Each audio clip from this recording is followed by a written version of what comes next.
So kom ek gee 'n opsomming in 'n neutedop oor Matteus 6 daar. Jesus het hier gepraat oor die sorge van die lewe, hoe die mense bekommerd is oor die fisiese goed, oor fisiese daaglikse behoeftes en al daai dinge, en dat hulle in 'n gesindheid gaan wat hulle ander vertrap daarvoor. Dis 'n kry van die maand. Hy sê dis onkundige mense wat in daai emosionele stand is. Hy sê, en waaroor is hulle onkundig?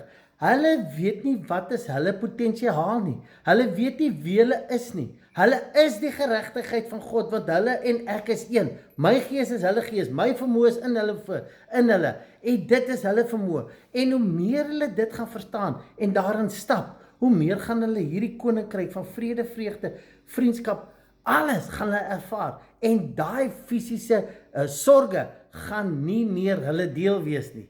En dis hoekom hy sê, ja, daar sal elke dag uitdagings wees, maar vat dit dag vir dag met hierdie volheid van die Godheid wat in ons is. Dis wat ons moet leer.